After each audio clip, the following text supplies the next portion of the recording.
ఆగిపోదాం. I would like to continue my topic.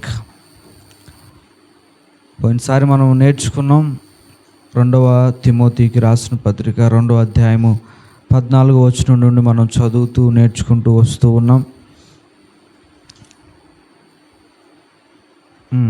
14వ వచనం నుండి మరి చదివినట్లయితే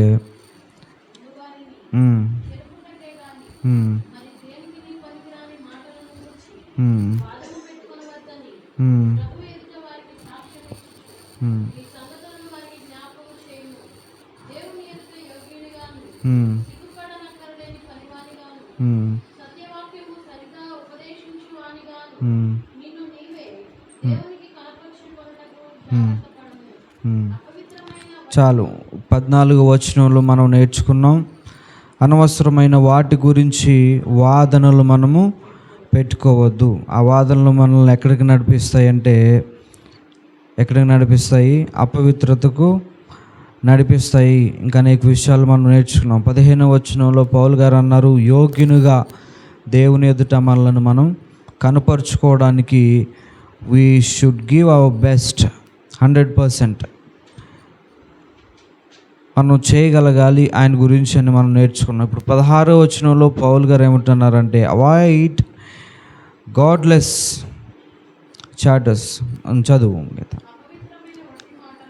అపవిత్రమైన ఒట్టి మాటలకు విముఖుడవై ఉందుము.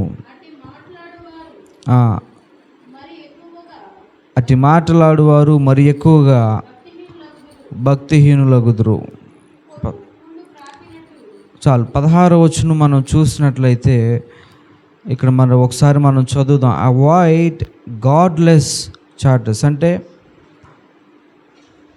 చదువుగైతే ఒకసారి 16వ వచనం మొదటి మాటలు అపవిత్రమైన ఒట్టి మాటలకు విముఖుడవై యుండుము. అట్టి మాట్లాడువారు మరి ఎక్కువగా భక్తిహీనులగుదురు. దేవునికి స్తోత్రం, హల్లెలూయా. ఇప్పుడు విస్తారమైన మాటల్లో ఏముంటుందని దేవుని వాక్యం సెలవిస్తూ ఉంది, దోషము ఉంటుంది. ఇప్పుడు విస్తారముగా మాట్లాడే మాటల్లో ఎందుకు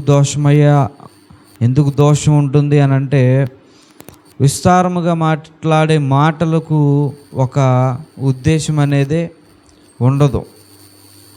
అవి కొన్నిసార్లు ఎలా అంటే గాలివాటానికి పోయే మాటలాగా ఉంటాయి. కొద్దిసేపు మంచి అంటారు, కొద్దిసేపు చెడు అంటారు, కొద్దిసేపు అంగీకరిస్తారు, కొద్దిసేపు అంగీకరించరు, కొద్దిసేపు ఉన్నదానికి 4-5 వేసి మాట్లాడుకుంటారు, కొన్నిసార్లు నిజాన్ని దాచేసి వారికి అనుకూలమైన మాటలు మాత్రమే మాట్లాడడానికి ఇష్టం చూపిస్తారు. సో ఇప్పుడు అల్టిమేట్గా ఏం జరుగుతుంది అని అంటే, విస్తారమైన మాటల్లో దేవుని మాటలు, దేవుని పరిశుద్ధత, దేవుని విధానాలు ఇవన్నీ కనుమరుగైపోయి ఒక నార్మల్ వ్యక్తి, గాడ్లెస్ చాటర్ అని ఇంగ్లీష్ బైబిల్ ఉందంటే దేవుని కలిగి లేని వ్యక్తి మాటలు, ఆ మాటల్లో ఏముంటుందట? దోషము ఉంటుంది. అతని మాటలు వింటూ ఉంటే, వారి యొక్క మాటలు అనుసరిస్తూ ఉంటే అవి మనల్ని ఎక్కడికి దారితీస్తాయట? భక్తిహీనతకు దారితీస్తాయట. దేనికి దారితీస్తాయట? చదువుతారు ఒకసారి 2వ మాట, it will become a more and more ungodly అని ఉంది.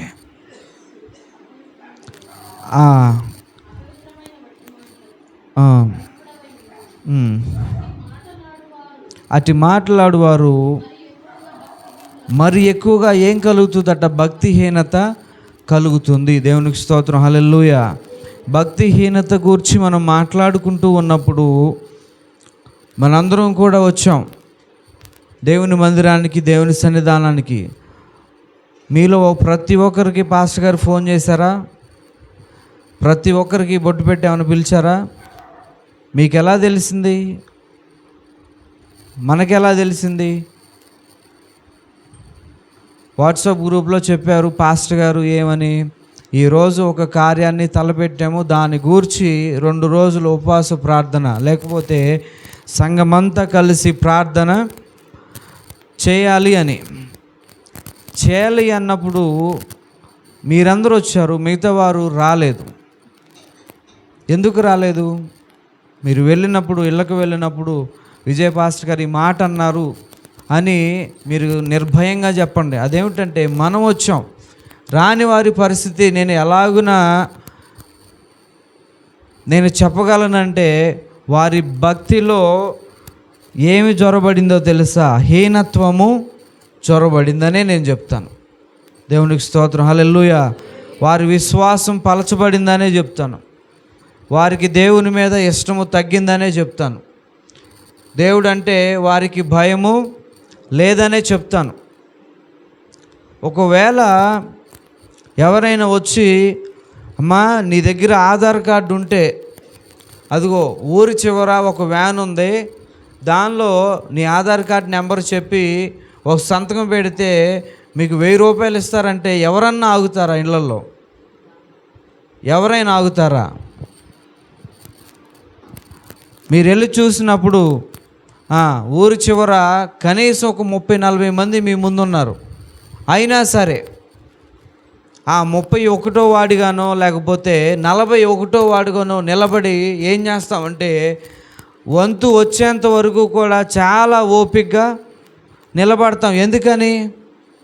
నేను రోజు పనిచేస్తే నాకు ఎంత వస్తుందంటే 450 వస్తుంది, లేదా 600 వస్తుంది. కానీ నా ఆధార్ కార్డు తీసుకెళ్ళి నేను సైన్ చేస్తే, నేను ఏలు పెడితే నాకు ఎంత ఇస్తారు? 1000 రూపాయలు ఇస్తారు. సో నాకు లభించే దానికంటే ఎక్కువ నాకు లభిస్తుంది. నా కష్టానికి వచ్చే జీతం కంటే నాకు ఎక్కువ వస్తుంది. కాబట్టి నేనేం చేయాలి? ఇప్పుడు లైన్లో నుంచోరా? ఒకవేళ నేను కూడా నుంచోవచ్చేమో ఆ లైన్లో. 1000 రూపాయలు అంటే నాకు కూడా ఎక్కువే. దేవునికి స్తోత్రం, హల్లెలూయా, హల్లెలూయా.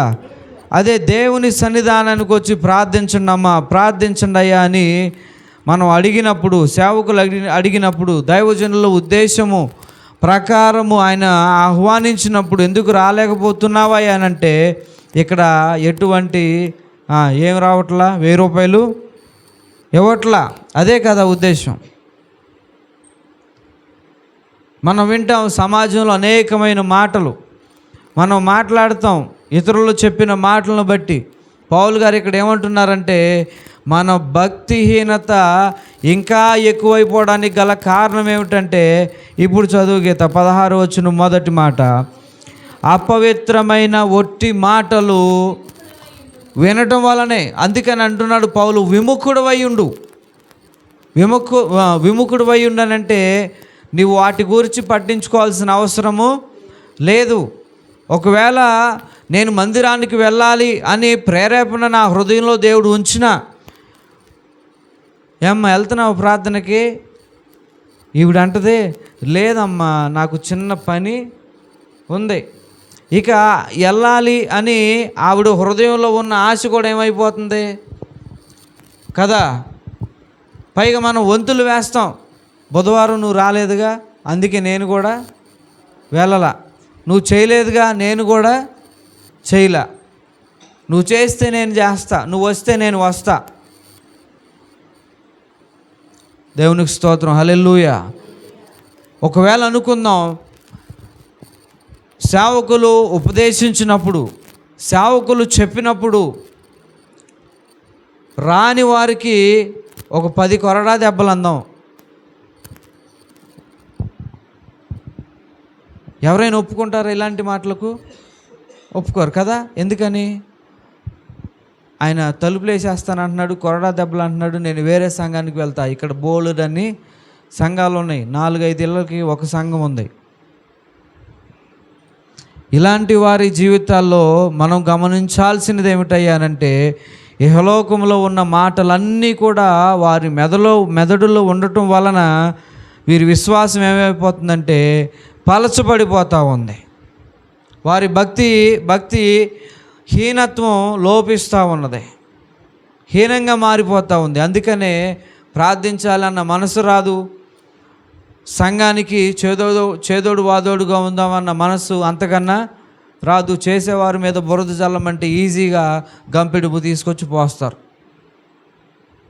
నేను ఎందుకయ్యా ఈ మాటలు చెప్తా ఉన్నాను అనంటే, ఒకవేళ మనం స్థిరముగా దేవుని సన్నిధానంలో మనల్ని మనం కనపరుచుకోలేకపోతే, స్థిరముగా సేవకుని యొక్క మాటకు విధేయత చూపించకపోతే, స్థిరముగా దేవుని వాక్యాన్ని బట్టి మనం నడుచుకోనకపోతే, మనం ఈ విశ్వాస జీవితాన్ని ఈ రోజుతోనే ఆపివేయడం చాలా ఉత్తమం.